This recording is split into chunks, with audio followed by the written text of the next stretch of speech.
Hello dear students, आज हम लोग पढ़ेंगे स्पेक्ट्रोस्कोपी। अगर हम बात करें, अभी तक हम लोग ने वाइब्रेशनल स्पेक्ट्रोस्कोपी को कंप्लीट डिफाइन कर दिया था। इसी में एक स्टूडेंट ने कमेंट किया, सर स्पेक्ट्रोस्कोपी क्या होती है और हम लोग स्पेक्ट्रोस्कोपी को क्यों पढ़ते हैं, क्या रीज़न है हमको स्पेक्ट्रोस्कोपी पढ़ने के लिए। तो आज हम लोग इसी टॉपिक पे स्पेशली वीडियो लाए हैं कि जहाँ पे हम लोग स्पेक्ट्रोस्कोपी की डिफिनेशन और क्या रीज़न है हम लोग स्पेक्ट्रोस्कोपी टेक्निक का यूज़ करते हैं। तो आइए बच्चों, आज का वीडियो स्टार्ट करते हैं। तो वीडियो को आप लोग लाइक शेयर सब्सक्राइब करेंगे और अगर फर्स्ट टाइम हमारे यूट्यूब चैनल से जुड़े हैं तो चैनल को सब्सक्राइब करने के साथ साथ बेल आइकन को भी प्रेस करें, जहां पे आपको सभी वीडियो के नोटिफिकेशन आपको मिलते रहेंगे। आइए स्टूडेंट बात करते हैं कि स्पेक्ट्रोस्कोपी होता क्या है। अगर हम बात करें स्पेक्ट्रोस्कोपी जरूरत क्यों पड़ी, तो अगर किसी भी एटम्स, मॉलिक्यूल्स या किसी भी हम सब्सटेंस की बात कर दें तो सब्सटेंस के इंटरनल प्रॉपर्टी को अगर हमें डिटरमाइन करना होता था, सब्सटेंस के इंटरनल स्ट्रक्चर्स को डिटरमाइन करना होता था, सिस्टम के अंदर जो पार्टिकल्स प्रेजेंट हैं उनकी इंटरनल अरेंजमेंट कैसा है, उनके बीच जो बॉन्ड लग रहा है, फोर्स बन रहा है, वो फोर्स कैसा है, इन सभी चीज़ों की स्टडी करने में काफ़ी डिफिकल्ट होता था। इन सब की स्टडी करना काफ़ी डिफिकल्ट होता था। तो स्पेक्ट्रोस्कोपी टेक्निक कह सकते हैं, स्पेक्ट्रोस्कोपी टेक्निक जब से हमारे लिए आई तब से सभी एटम्स, मॉलिक्यूल्स के इंटरनल स्ट्रक्चर को डिटरमाइन करना काफ़ी आसान हो गया। तो अगर हम बात करें यहाँ पे जो स्पेक्ट्रोस्कोपी होता है यह एक ब्रांच ऑफ फिजिकल साइंस होता है। Is the branch of physical science, यह क्या है, फिजिकल साइंस का एक ब्रांच है in which we study about the interaction between matter and electromagnetic radiation, जहाँ पे हम मैटर और इलेक्ट्रोमैग्नेटिक रेडिएशंस के बीच में इंटरेक्शन की स्टडी करते हैं। अब जब इलेक्ट्रोमैग्नेटिक रेडिएशन का जो इंटरेक्शन होता है मैटर के थ्रू, तो वहाँ से हमको पता चल जाता है कि उस मैटर, पार्टिकल्स, सब्सटेंस का क्या अरेंजमेंट है, कैसा अरेंजमेंट। एक सिंपल एग्जांपल की अगर हम बात करें, अगर हम सिंपल एग्जांपल की बात करें, अगर हम आपसे पूछें जो हमारा बॉडी है, हमारा बॉडी किससे मिलकर बना हुआ है, बोन्स और मसल से मिलकर बना हुआ है। अगर हम आपसे पूछें कि हमारे जो बोन्स का अरेंजमेंट हमारे बॉडी के अंदर है किस प्रकार का है, तो आप कहेंगे नहीं पता। उसी प्रकार अगर हम कोई भी एक सॉलिड पार्टिकल्स दे दें, कोई भी एक सॉलिड पार्टिकल दे दें, मान लेते हैं हमारे पास ये सॉलिड पार्टिकल है, अगर हम आपसे पूछें कि जो सॉलिड पार्टिकल किससे मिलकर बना हुआ है, आप कहेंगे एटम एंड मॉलिक्यूल से मिलकर बना हुआ। तो अगर हम पूछें जो एटम्स या मॉलिक्यूल्स या आयंस इसके अंदर प्रेजेंट है, किस फॉर्म में प्रेजेंट है, इनके बीच कैसा इंटरेक्शन है, इनका कैसा अरेंजमेंट है, तो आप कहेंगे भैया ये तो हम नहीं बता सकते, क्योंकि हमने क्या किया, बाहर से अगर हम एक कंप्लीट मॉलिक्यूल पा रहे हैं, जैसे अगर यहाँ पे बात करते हैं डस्टर, यहाँ पे डस्टर हमको देखने क्या, डस्टर एक सॉलिड फॉर्म में है। यहाँ पे देख रहे हैं कि अगर हम आपसे पूछें जो डस्टर के पार्टिकल्स का अरेंजमेंट कैसा है, अब आप कहेंगे डस्टर के पार्टिकल्स का अरेंजमेंट तो कैसे, क्योंकि हमको दिख रहा है सॉलिड, तो हम बता सकते हैं जो पार्टिकल्स का अरेंजमेंट है वो क्या सॉलिड फॉर्म में हो। जहाँ पे अब हम कहेंगे कि जो बॉन्ड बने हैं, जो पार्टिकल से मिले, पार्टिकल्स के अंदर किस प्रकार का फोर्स लग रहा है, फोर्स के थ्रू वो बॉन्ड के जो एटम और मॉलिक्यूल है किस प्रकार अरेंजमेंट है, तो आप बता नहीं पाओगे। लेकिन अगर हम स्पेक्ट्रोस्कोपी मेथड के थ्रू हम इसको बता सकते हैं कि जो इसके एटम प्रेजेंट है, जो इनके बीच बॉन्ड बना है, कि जो एटम हॉरिजॉन्टल प्रेजेंट है, वर्टिकल प्रेजेंट है, डायगोनली प्रेजेंट है, किस फॉर्म में प्रेजेंट है, किस प्रकार से इनकी बॉन्डिंग बनी हुई है, हर एक चीज़ को हम आसानी से स्पेक्ट्रोस्कोपी मेथड के थ्रू जान सकते हैं। उसी प्रकार अगर हम अपने बॉडी के, तो आप क्या करते हैं, अपनी बॉडी का एक्सरे कराते हैं। क्या कराते हैं, एक्सरे करा लीजिए। अगर आप बॉडी का एक्सरे करिए, चाहे आप चेस्ट का एक्सरे करा लीजिए, चेस्ट का एक्सरे कराएंगे तो आपको पता चल जाएगा कि आपकी चेस्ट के अंदर जो बोन्स हैं उनका अरेंजमेंट किस प्रकार से होगा। और जनरली आप लोग चेस्ट का एक्सरे आप लोग देखे भी होंगे, वहाँ पे आप देखते हैं आपका जो चेस्ट का एक्सरे अगर आप लोग कराते हैं कभी, ये देखिए इस प्रकार से आपका, ये देखो यहाँ पे ये होता है, उसके बाद ये चेस्ट का अरेंजमेंट इस प्रकार से होता है ना आपको यहाँ से। और अगर आप किसी प्रकार का प्रॉब्लम होता है आपको, तो डॉक्टर कहते हैं आप चेस्ट में, तो कहते हैं चेस्ट का आप एक्सरे करा लीजिए, उसी के थ्रू वो देख के बता सकते हैं कि आप कफ है, क्या है, तमाम प्रकार की चीज़ें वो बता। तो एक्सरे क्या हुआ, एक्सरे एक टेक्निक हुआ, जो एक्सरे हमारा एक इलेक्ट्रोमैग्नेटिक रेडिएशन हुआ जो हमारी बॉडी के ऊपर पड़ा, बॉडी के अंदर होते हुए वो क्या हो गया, एक पीछे हम लोग को, जैसे कैसे एक्सरे होता है, हम लोग एक्सरे मशीन के सामने क्या कहते हैं, जाते हैं तो कहते हैं आप यहाँ पे खड़े होइए, तो आप जैसे ही खड़े हो जाते हैं आपके पीछे एक स्लिट लगा दी जाती है जिसपे एक्सरे रेडिएशन क्या करना होता है, स्टडी करना होता है, या एक्सरे रेडिएशन क्या करता है, स्ट्राइक करता है, और सामने सोर्स रख दिया जहाँ से एक्सरे का निकलता है, एक्सरे की रेडिएशन निकलती है, और हम लोग ऐसे खड़े हो जाते हैं। अब जैसे ही खड़े होंगे वो सोर्स क्या करेगा, हमारे चेस्ट से होकर उस एक्सरे प्लेट पे पड़ेगा, उस जब प्लेट पे पड़ेगा वो सोर्स के थ्रू वो हमारे जो बॉडी का अरेंजमेंट होगा बोन्स का उस प्लेट पे आ जाएगा, और उसको क्या करेंगे, उसी का प्रिंट निकाल के आपको डॉक्टर दे देते हैं, तो आप वहाँ से बता सकते हैं, लोग बता देते हैं आपके चेस्ट में क्या प्रॉब्लम है। अगर आपको हाथ का एक्सरे कराना तो आपके हाथ को ऐसे रखा दिया जाता है, इस पर रख दिया जाएगा, हाँ, एक्सरे प्लेट के, और यहाँ से रेडिएशन निकलेगा, आपके हाथ पे पड़ेगा, आपके बोन्स पे पड़ेगा, आपके लेग्स पे पड़ेगा, तो जहाँ का एक्सरे कराना होता है आप इसी प्रकार कर सकते हैं। तो आप ये समझिए हमारे बॉडी के अंदर की जो अरेंजमेंट है बोन्स का, हम कितनी आसानी से बता सके। अगर हमारे पास ये एक्सरे टेक्निक ना होता, क्या हम बता सकते थे हमारे बॉडी के किस पार्ट पे फ्रैक्चर है? अगर हम बता सकते थे हमारी बॉडी में किस टाइप्स का फ्रैक्चर है। अब जैसे फ्रैक्चर भी क्या होता है, हेयर लाइक फ्रैक्चर होता है, माइनर फ्रैक्चर होता है, मेजर फ्रैक्चर होता है, तो डॉक्टर कैसे एक्सरे के थ्रू बता देते हैं। तो एक्सरे क्या है? ये स्पेक्ट्रोस्कोपी का टेक्निक है। क्या है? ये मेथड ऑफ स्पेक्ट्रोस्कोपी है। हम लोग जाते कहते थे एक्सरे कराओ, लेकिन एक्सरे आया कहाँ से? स्पेक्ट्रोस्कोपी मेथड से है, स्पेक्ट्रोस्कोपी टेक्निक से है। ठीक है, तो समझ में आया एक्सरे क्या होता है। उसके बाद अगर हम बात करें नेक्स्ट कि स्कोप ऑफ स्पेक्ट्रोस्कोपी, क्या जरूरत पड़ी ये स्पेक्ट्रोस्कोपी पढ़ने का। तो अगर वहां पे बात करें, first point, this technique is used to determine the property of atom and molecule. किसी भी एटम व मॉलिक्यूल के प्रॉपर्टीज को डिटरमाइन करने के लिए हमको इसका यूज पड़ा। जैसे हमने बताया अभी आपको कि किसी भी एटम्स के अरेंजमेंट कैसा है, उनके पार्टिकल्स का अरेंजमेंट कैसा है, हम लोग किसके थ्रू बता देते हैं?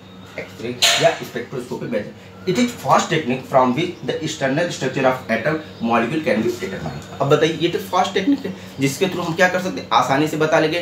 हमारे पास क्या, हमने क्या विद इन सेकंड हमने एक्सरे के थ्रू बता दी हमारे बॉडी के अंदर बोन्स का अरेंजमेंट कैसा है, हमारे बॉडी के अंदर जो बोन्स है उसमें किसी प्रकार का फ्रैक्चर है कि नहीं है।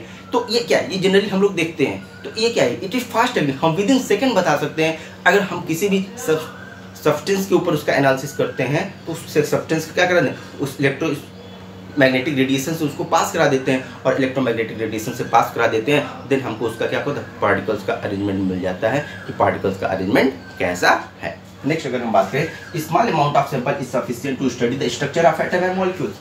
किसी भी सैंपल या मॉलिक्यूल्स का अगर आपको क्या करना है? स्टडी करना है, स्ट्रक्चर की स्टडी करना है, तो उसका एक स्मॉल सैंपल उसका इससे सफिशिएंट है। जरूरी नहीं है कि हमें किसी भी बॉडी का स्टडी करना है, किसी भी सैंपल का स्टडी करना है तो हमें उसका ब्रॉड रूप चाहिए, नहीं, हमारे पास उसका स्मॉल पार्टिकल्स होगा। जैसे अगर हम कह दें हमारे पास ये सॉलिड है, अगर हमें इस सॉलिड्स का कंप्लीट स्ट्रक्चर के अरेंजमेंट की स्टडी करना है कि इसके अंदर जो पार्टिकल्स का अरेंजमेंट है किस प्रकार है, ये देखिए मान लेते हैं एटम्स का अरेंजमेंट इस प्रकार है कि एटम्स का अरेंजमेंट इस प्रकार है, हाँ एटम्स का अरेंजमेंट इस प्रकार है कि एटम्स का अरेंजमेंट इस प्रकार है, हाँ भैया एटम्स का अरेंजमेंट इस प्रकार है। किस प्रकार का एटम्स का अरेंजमेंट है, तो अब हमें जरूरी नहीं है कि पूरे सैंपल की आवश्यकता पड़े, हमारे पास एक स्मॉल पार्ट इसका मिल जाएगा। इस पूरे सैंपल का अगर हमारे पास इस छोटा सा पार्ट मिल जाएगा तो देन हम इस पे क्या करेंगे? इसका एनालिसिस करके बता सकते हैं कि अगर इसका अरेंजमेंट इस प्रकार से है तो पूरे सैंपल का अरेंजमेंट इसी प्रकार। जैसे कह सकते हैं एक सिंपल एग्जांपल कि यदि हमें दाल में नमक चेक करना होता है तो हमें पूरी दाल खाने की जरूरत नहीं है, दाल का थोड़ा सा सैंपल ले लेते हैं और उसको हम टेस्ट कर लेते हैं, बता देते हैं दाल में नमक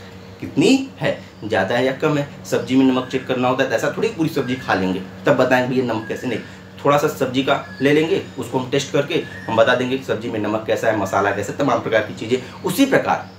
उसी प्रकार किसी भी सैंपल की अगर हमें स्टडी करनी होती है तो उसका स्मॉल अमाउंट हमारे लिए क्या होता है? सफिशिएंट होता है किसी भी बॉडी की, किसी भी सैंपल की कंप्लीट स्टडी करने के लिए। उसके बाद लास्ट हमारा जो पॉइंट होता है, the sample can be recovered after recovery, the sample can be recovered after recording the spectra. जो सैंपल होता है हम लोग स्पेक्ट्रा रिकॉर्ड करने के बाद हम उसको क्या करते हैं? रिकवर कर सकते हैं, दोबारा यूज करते हैं, रीयूज कर सकते हैं। ऐसा नहीं कि अगर जिस पार्टिकल्स का हमने सैंपल को यूज किया, रिकॉर्ड स्पेक्ट्रा जिस सैंपल पर रिकॉर्ड किया वो सैंपल क्या करे? हमारा वेस्ट हो जाए, नहीं, हम उसको क्या कर सकते हैं? दोबारा यूज कर सकते हैं, वो दोबारा हमारे काम में आ सकता है। ऐसा नहीं किसी भी बॉडी किसी भी पार्ट का अगर आपने स्पेक्ट्रा एनालिसिस किया, स्पेक्ट्रा रिकॉर्ड किया, वो अब क्या होगा? वेस्ट हो जाएगा, नहीं, वेस्ट नहीं होगा, आप उसको क्या करेंगे? दोबारा रीयूज कर सकते हैं। इसी प्रकार ये हमारे क्या है? स्कोप है, ये हमारी ज़रूरत है, क्या रीज़न है, इसी की वजह से हम लोग स्पेक्ट्रोस्कोपी को क्या करते हैं? स्टडी करते हैं। अगर हम बात करते हैं स्पेक्ट्रोस्कोपी के टाइप्स की, तो स्पेक्ट्रोस्कोपी भी आपका दो प्रकार का होता है। यहाँ पे क्योंकि हम केमिस्ट्री पढ़े तो स्पेक्ट्रोस्कोपी हमारा दो प्रकार का होता है, एक होता है एटॉमिक स्पेक्ट्रोस्कोपी, एटॉमिक, और दूसरा होता है हमारा क्या? मॉलिक्यूलर। दूसरा हमारा क्या होता है? मॉलिक्यूलर। अगर हम एटॉमिक स्पेक्ट्रोस्कोपी की बात करें तो यहाँ पे फिर स्पेक्ट्रोस्कोपी की बात करें हम कह सकते हैं branch of physical science in which we study about interaction between अब मैटर एंड इलेक्ट्रोमैग्नेटिक रेडिएशन। अब मैटर को हटा के अगर हम कहें एटम्स, किसी भी एटम्स और इलेक्ट्रोमैग्नेटिक रेडिएशंस के बीच स्टडी करेंगे तो वहाँ पे हम उस एटम्स की प्रॉपर्टी को बता देंगे, एटम्स की अरेंजमेंट बता सकते हैं। इस प्रकार ये एटम का अरेंजमेंट है, एटम के पार्टिकल्स में इस प्रकार का अरेंजमेंट है, क्या है प्रॉपर्टी है। तो हम यहाँ से एटम्स बताएंगे, तो एटम्स के बारे में बताएंगे तो क्या हो जाएगा? एटॉमिक स्पेक्ट्रोस्कोपी के अंतर्गत पढ़ेंगे। और एटॉमिक स्पेक्ट्रोस्कोपी को हम लोग लाइन स्पेक्ट्रोस्कोपी की मेथड जानते हैं, क्या नाम है? लाइन स्पेक्ट्रा के नाम से भी जानते हैं, क्योंकि जो एटॉमिक स्पेक्ट्रोस्कोपी जो स्पेक्ट्रल लाइन मिलती हैं वो हमको लाइंस के फॉर्म में मिलती है। किसके फॉर्म में मिलती हैं? लाइंस के फॉर्म में मिलती हैं, इसीलिए लाइन स्पेक्ट्रोस्कोपी को एटॉमिक स्पेक्ट्रोस्कोपी के नाम से भी जानते हैं। अब मॉलिक्यूलर स्पेक्ट्रोस्कोपी की बात करें तो मॉलिक्यूल, जब हम कभी भी मॉलिक्यूल और इलेक्ट्रोमैग्नेटिक रेडिएशन के बीच इंटरेक्शन की स्टडी करते हैं देन उसको हम क्या करते हैं? मॉलिक्यूलर स्पेक्ट्रोस्कोपी करते हैं। जैसे अगर हमें बात करते हैं, अगर हमें कार्बन की स्टडी करना है तो कार्बन की स्टडी किसके करेंगे? एटॉमिक स्पेक्ट्रोस्कोपी के अंदर करेंगे। लेकिन अगर हमें कार्बन डाइऑक्साइड की स्टडी करना है तो उसको किसके अंतर्गत करेंगे? मॉलिक्यूलर स्पेक्ट्रोस्कोपी के अंतर्गत करेंगे। अगर हमें नाइट्रोजन की स्टडी करना है तो हम किसके अंतर्गत करेंगे? एटॉमिक। अगर हमें N2 की स्टडी करना है तो किसके अंतर्गत करेंगे? मॉलिक्यूलर स्पेक्ट्रोस्कोपी के अंतर्गत करेंगे। तो जब हम मॉलिक्यूल्स और इलेक्ट्रोमैग्नेटिक रेडिएशंस के इंटरेक्शन के बीच की स्टडी करते हैं उसे हम क्या करते हैं? मॉलिक्यूलर स्पेक्ट्रोस्कोपी करते हैं। और जो मॉलिक्यूलर स्पेक्ट्रोस्कोपी होती है उसको हम लोग बैंड स्पेक्ट्रोस्कोपी के नाम से जानते हैं। क्या हम जानते हैं? बैंड स्पेक्ट्रोस्कोपी के नाम से। बैंड स्पेक्ट्रा वहाँ पे हमको मिलता है, क्यों कि यहाँ पे हमें क्या मिलता है? Band spectra. बैंड स्पेक्ट्रा कहने का मतलब यहाँ पे कुछ हमको डार्क लाइन मिलेंगे, फिर हमें ब्लैंक मिलेंगी, फिर डार्क, फिर लाइट, फिर डार्क, फिर लाइन। इसे क्या कहते हैं? बैंड। यहाँ पे हमको मिलता है इस प्रकार से हमको जो स्पेक्ट्रा एनालाइज करते हैं। यहाँ पे जो स्पेक्ट्रा हमको मिलता है यहाँ पे देखिए इस प्रकार बैंड्स के फॉर्म में मिलते हैं, इसलिए इसको हम क्या नाम देते हैं? बैंड स्पेक्ट्रोस्कोपी में नाम जानते हैं। आइए एटॉमिक स्पेक्ट्रा को और बैंड मॉलिक्यूलर स्पेक्ट्रा को 1 बाय 1 करके स्टडी करते हैं। टाइप्स ऑफ स्पेक्ट्रोस्कोपी की बात करें, जैसा हमने आपको बताया कि स्पेक्ट्रोस्कोपी हमारा कितने प्रकार के टाइप्स होते हैं। एटॉमिक स्पेक्ट्रोस्कोपी, सेकंड क्या होता है हमारा?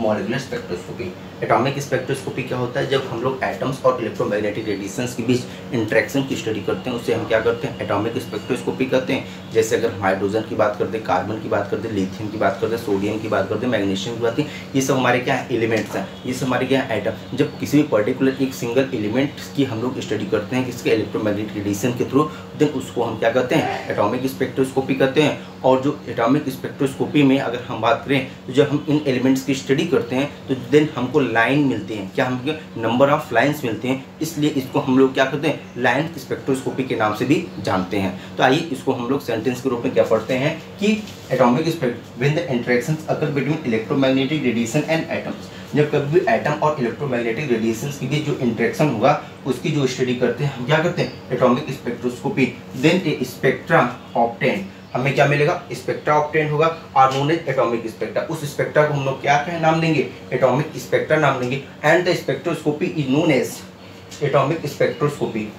द स्पेक्ट्रोस्कोपी इज नोन, कहने का मतलब जिस स्पेक्ट्रोस्कोपी के थ्रू, जिस टेक्निक के थ्रू हम लोग इस मेथड की स्टडी करते हैं, इस स्पेक्ट्रल लाइन की स्टडी करते हैं उसे क्या कहते हैं? Atomic spectroscopy. Since line spectra are obtained, जब हमने जैसा बताया आपको, जब एटम्स की हम लोग क्या करते हैं? स्टडी करते हैं, स्पेक्ट्रल लाइंस हम लोग यहाँ पे जो हमको मिलता है वो कैसा मिलता है? लाइंस के फॉर्म में मिलता है, इसीलिए इसको क्या नाम देते हैं? Atomic spectroscopy is also known as line spectroscopy. The line spectra are obtained in UV visible region. अब जो हमको लाइन स्पेक्ट्रा मिलता है किस रीजन मिलता है हम बात करते हैं। अगर यूवी विजिबल रीजन में, यूवी रीजन या विजिबल रीजन में हम लोग इलेक्ट्रोमैग्नेटिक रेडिएशंस की स्टडी कर रहे हैं। जैसा अगर हम बात करें जो आपका इलेक्ट्रोमैग्नेटिक रेडिएशन हो गया, एक्स रे हो गया, गामा रे हो गया, बीटा रे हो गया, उसके बाद आपका माइक्रोवेव होता है, उसके बाद आपका यूवी विजिबल रीजन होता है। हाँ, तमाम प्रकार की आपकी रेडिएशंस होती हैं, तमाम प्रकार, ये सब किस पर डिपेंड होती है? फ्रीक्वेंसी कर सकते हैं या वेवलेंथ पर डिपेंड करती हैं। तो अगर हम बात करें, अगर हमें एटॉमिक स्पेक्ट्रा पढ़ना होगा, एटॉमिक स्पेक्ट्रोस्कोपी की एनालिसिस करनी होगी, अगर हमें एटॉमिक स्पेक्ट्रा चाहिए तो हम लोग जो रेडिएशंस यूज करेंगे वो किस रेंज की होनी चाहिए? वो अल्ट्रावायलेट रीजन की होनी चाहिए या फिर विजिबल रीजन की होनी चाहिए। अगर इससे अधिक की रीजन की हम लोग,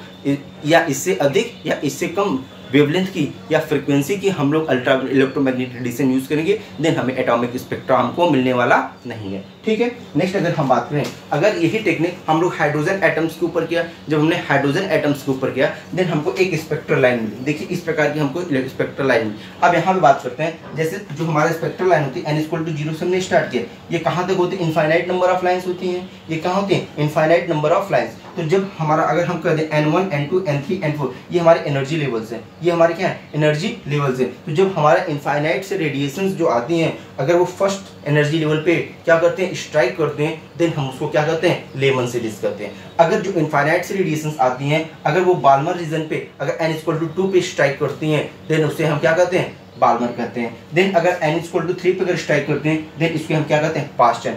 n=4 पे करते हैं, this is bracket, and n=5 पे करते हैं तो ये फुल। हमको यहाँ पे 5 प्रकार की कह सकते हैं ये रेडिएशंस मिलती हैं, जो कि लेमन सीरीज होती है, Balmer series Paschen series होती है, ब्रैकेट सीरीज होती है और फुल सीरीज होती है। अगर यहाँ पे बात करें जो आपका लेमन सीरीज होती है, ये आपको किसमें यूवी रीजन मिल जाती है, ये किसमें मिल जाती है, यूवी रीजन मिल जाती है। और जो बाल्मर सीरीज होती है ये विजिबल रीजन मिलती है, ये किसमें मिलती है भैया, बाल्मर सीरीज जो आपको विजिबल रीजन, और ये आपको क्या आईआर रीजन मिल जाता है, ये किसमें आईआर रीजन में मिल जाता है। अब यहाँ पे देखिए आपसे अगर क्वेश्चन पूछता है, आपके कंपटीशन में काफी इंपॉर्टेंट यहाँ से क्वेश्चन आ सकता है कि जो बाल्मर सीरीज होती है किस रीजन में हमको मिलता है, बाल्मर सीरीज किस रीजन में, देन आपके पास होगा option UV region, visible region, IR region and microwave region. तो हमें क्या लगाना होगा, विजिबल रीजन हमको क्या मिलेगा, बाल्मर सीरीज मिलेगा। अगर हम बात करें लेमन सीरीज हमको किस में मिलेगा, यूवी रीजन मिलेगा। और हमको पास्ट एंड ब्रैकेट और जो फुल सीरीज होगा वो किस रीजन मिलेगा, आईआर रीजन में मिलेगा। आप यहाँ पे और बढ़ा लीजिए, आईआर रीजन किस में मिलेगा, आईआर रीजन में आपको मिलने वाला है। तो ये क्या हो गया, आपका एटॉमिक स्पेक्ट्रोस्कोपी हो गया। नेक्स्ट अगर हम बात करें मॉलिक्यूलर स्पेक्ट्रोस्कोपी क्या होता है, मॉलिक्यूलर स्पेक्ट्रोस्कोपी के साथ हम लोग इस वीडियो को क्या करेंगे, समाप्त करेंगे। तो वीडियो अगर पसंद आ रही हो तो वीडियो को लाइक शेयर सब्सक्राइब करना मत भूलिएगा, अपने सभी फ्रेंड के साथ शेयर करना मत भूलिएगा, इसको ज़्यादा से ज़्यादा अपने फ्रेंड के साथ शेयर करिए। आपने मॉलिक्यूलर स्पेक्ट्रोस्कोपी की हम लोग कर सकते हैं, in this branch of spectroscopy we study about the interaction between electromagnetic radiation and molecules. जैसा हमने बताया कि मॉलिक्यूलर स्पेक्ट्रोस्कोपी में हम जो इंटरेक्शन पढ़ते हैं किसके बीच, मॉलिक्यूल्स और इलेक्ट्रोमैग्नेटिक रेडिएशन। अगर मॉलिक्यूल्स की बात की, जैसे अगर मैं CO2 की क्या करना, वाइब्रेशनल ट्रांजिशन या स्पेक्ट्रा हमको ऑब्टेन करना है, हम क्या करेंगे, CO2 मॉलिक्यूल्स के सैंपल को हम लोग क्या करेंगे, इलेक्ट्रोमैग्नेटिक सोर्स के रीजन में हम लोग क्या करेंगे, रख देंगे। जब इलेक्ट्रोमैग्नेटिक रेडिएशन का जो रे होगा जब उस पर पड़ेगा, उसकी जो प्रॉपर्टी होगी, जो उसकी स्ट्रक्चरल अरेंजमेंट होगा, जो एटम एंड मॉलिक्यूल्स के अरेंजमेंट होंगे, वो आपको क्या करेगा, उस स्लिट पे बता देगा इस मॉलिक्यूल या एटम का अरेंजमेंट किस प्रकार का है। ये क्या हो जाएगा, CO2 का। उसी प्रकार अगर हमको NO का लेना है, H2O का लेना है, इन सभी मॉलिक्यूल्स का अगर हमें सैंपल चाहिए, अगर हमको इनके प्रॉपर्टीज की स्टडी करना है, इंटरनल स्ट्रक्चर्स की स्टडी करना है, हम देन क्या करेंगे, इन सभी मॉलिक्यूल्स को सैंपल को क्या करेंगे, एक सैंपल ले लेंगे। अब जैसे अगर हमें वाटर की स्टडी करना है तो क्या, अगर हम वाटर लेते हैं, एक गिलास पानी लेते हैं, तो उसमें क्या लाखों करोड़ों की संख्या में वाटर के मॉलिक्यूल्स हैं, सैंपल है। लेकिन अगर हम एक H2O मॉलिक्यूल्स की अगर स्टडी कर लेंगे तो हम समझ जाएंगे कि जो एक H2O मॉलिक्यूल उसी प्रकार सभी H2O मॉलिक्यूल्स के अरेंजमेंट होंगे। हम लोग क्या करेंगे, एक थोड़ा H2O मॉलिक्यूल ले लेंगे, उसकी सैंपल को हम इलेक्ट्रोमैग्नेटिक रेडिएशन क्या करेंगे, पास कर देंगे। देन हमको पता चल जाएगा कि H2O मॉलिक्यूल्स में H और ऑक्सीजन O का अरेंजमेंट कैसा है। देन हम बता देंगे ऐसे पूरे वाटर मॉलिक्यूल में हाइड्रोजन और ऑक्सीजन के बीच इस प्रकार की बॉन्डिंग होती है, इस प्रकार का इंटरनल स्ट्रक्चर अरेंजमेंट होता है, इतने लोन पेयर होते हैं, सब चीज़ों को हम लोग बता ले जाएंगे। ठीक है, उसी प्रकार हम बात करते हैं the number of transitions like. अब देखो जब मॉलिक्यूल्स का आपकी स्टडी करोगे तो मॉलिक्यूल्स की स्टडी में आपके नंबर ऑफ ट्रांजिशंस होते हैं, वहाँ पे आपको कई ट्रांजिशन देखने को मिलते हैं। पहला आपको इलेक्ट्रॉनिक ट्रांजिशन, आपको इलेक्ट्रॉनिक ट्रांजिशन होता है, दूसरा वाइब्रेशनल ट्रांजिशन होता है, तीसरा रोटेशनल ट्रांजिशन होते हैं। आपको ये सब ट्रांजिशन साइमल्टेनियसली अकर होते रहते हैं। जैसे अगर क्या बात करें, अगर जो हमारा इलेक्ट्रॉनिक ट्रांजिशन होता है वो किस रीजन में होता है, वो आपको यूवी और विजिबल रीजन में देखने को मिलेगा। इलेक्ट्रॉनिक ट्रांजिशन किसमें, यूवी और विजिबल रीजन में। अगर हम बात करें वाइब्रेशनल ट्रांजिशन, ये आपको आईआर रीजन में देखने को मिलेगा। और नेक्स्ट अगर हम बात करें रोटेशनल ट्रांजिशन जो होता है वो आपको माइक्रोवेव रीजन में देखने को मिलेगा। कहने का मतलब जैसे अगर हम मॉलिक्यूल्स को, अगर हम जो इलेक्ट्रोमैग्नेटिक रेडिएशन पास कर रहे हैं, अगर हम लोग यूवी और विजिबल रीजन की रेंज की, यूवी और विजिबल रीजन की रेंज को अगर पास कर रहे हैं रेडिएशन, देन हमको कैसा ट्रांजिशन देखने को मिलेगा, इलेक्ट्रॉनिक ट्रांजिशन देखने को मिलेगा। जो एटम होगा, मॉलिक्यूल होगा, मॉलिक्यूल्स के अंदर जो एटम होंगे वो इलेक्ट्रॉनिक ट्रांजिशन किस प्रकार से कर रहे हैं, इलेक्ट्रॉनिक ट्रांजिशन कैसा उनके अंदर हो रहा है। अगर हम लोग आईआर रीजन की रेडिएशन पास कर देंगे देन हमको वाइब्रेशनल ट्रांजिशन मिल जाएगा कि वो मॉलिक्यूल किस प्रकार का वाइब्रेशन कर रहे हैं, किस प्रकार का वाइब्रेशन हमारा कर रहा है। नेक्स्ट अगर हम बात करें रोटेशनल ट्रांजिशन, अगर हम लोग माइक्रोवेव रीजन की वेवलेंथ या फ्रीक्वेंसी की लाइट अगर हम पास आउट कर रहे हैं, स्ट्राइक कर रहे हैं, देन हमको क्या मिलेगा, रोटेशनल ट्रांजिशन कि वो अपने एक्सिस के अलॉन्ग किस प्रकार का रोटेशन कर रहा है। ये सब प्रोसेस आपके साइमल्टेनियसली अकर होते हैं। कहने का मतलब यह सब प्रक्रिया, ये सब रोटेशन, ये सब मोशन हमारे जो मॉलिक्यूल्स होते हैं वो कंटिन्यूसली क्या करते हैं, परफॉर्म करते रहते हैं। ठीक है, the spectral obtained as band spectra. कहने का मतलब यहाँ पे जो आपको स्पेक्ट्रल लाइन मिलती है वो किसके फॉर्म में मिलती है, बैंड के फॉर्म में मिलती है। हमने जैसा आपको बताया यही होता है हमारा। अगर यहाँ बात नंबर ऑफ लाइंस मिल जाएंगे यहाँ पे, उसके बाद आपको कुछ नहीं मिलेगा, फिर नंबर ऑफ लाइंस मिल जाएंगे, दिस इज कॉल्ड बैंड। ये क्या आपको एक बैंड की तरह दिख रहा है कि नहीं, इसी के लिए हम इसको क्या कहते हैं, बैंड स्पेक्ट्रा की तरह हमको मिलता है, इसलिए हमको कहते हैं बैंड स्पेक्ट्रा के नाम से जानते हैं, या इसे कभी कभी आप कॉम्प्लेक्स स्पेक्ट्रोस्कोपी के नाम से भी जानते हैं। किसके नाम से जानते हैं? कॉम्प्लेक्स स्पेक्ट्रोस्कोपी के नाम से भी हम जानते हैं। किसको? मॉलिक्यूलर स्पेक्ट्रोस्कोपी की बात करें। अगर हम टाइप्स ऑफ मॉलिक्यूलर स्पेक्ट्रोस्कोपी की बात करें तो जो मॉलिक्यूलर स्पेक्ट्रोस्कोपी होती है वो आपकी कई प्रकार के होते हैं। उसमें हमने कुछ टाइप्स की मॉलिक्यूलर स्पेक्ट्रोस्कोपी को यहाँ पे आपको एग्जांपल्स के रूप में रखा है। जैसे पहला ESR होता है इलेक्ट्रॉन स्पिन रेजोनेंस। क्या होता है? Electron spin resonance spectroscopy. Next होता है न्यूक्लियर मैग्नेटिक रेजोनेंस स्पेक्ट्रोस्कोपी। यहाँ पे NMR का nuclear magnetic resonance spectroscopy. EDS electron diffraction spectroscopy, electron diffraction spectroscopy. Next होता है एक्सरे डाइफ्रैक्शन स्पेक्ट्रोस्कोपी। उसके बाद आपका इलेक्ट्रॉनिक स्पेक्ट्रोस्कोपी होता है, वाइब्रेशनल स्पेक्ट्रोस्कोपी होता है, रोटेशनल स्पेक्ट्रोस्कोपी होता है, रोमन स्पेक्ट्रोस्कोपी होता है, मास स्पेक्ट्रोस्कोपी होता है, फोटो इलेक्ट्रॉन स्पेक्ट्रोस्कोपी। इसी प्रकार हमारे पास कई टाइप्स के नंबर ऑफ मॉलिक्यूलर स्पेक्ट्रोस्कोपी देखने को मिलते हैं। इसी के साथ हम वीडियो को समाप्त करते हैं। वीडियो अगर पसंद आएगी लाइक शेयर सब्सक्राइब करिएगा। और इस पूरे वीडियो में हम बात किए हैं कंप्लीट स्पेक्ट्रोस्कोपी क्या होता है, स्पेक्ट्रोस्कोपी का क्या रीज़न है हम लोग यूज़ करते हैं, किस रीज़न की वजह से स्पेक्ट्रोस्कोपी हमारे लिए आवश्यक है। उसके बाद हमने बात किया टाइप्स ऑफ स्पेक्ट्रोस्कोपी, देन हम उसके कुछ एग्जांपल्स की भी स्टडी कर लिए। तो वीडियो को लाइक शेयर सब्सक्राइब करना मत भूलेगा। Thank you, bye bye.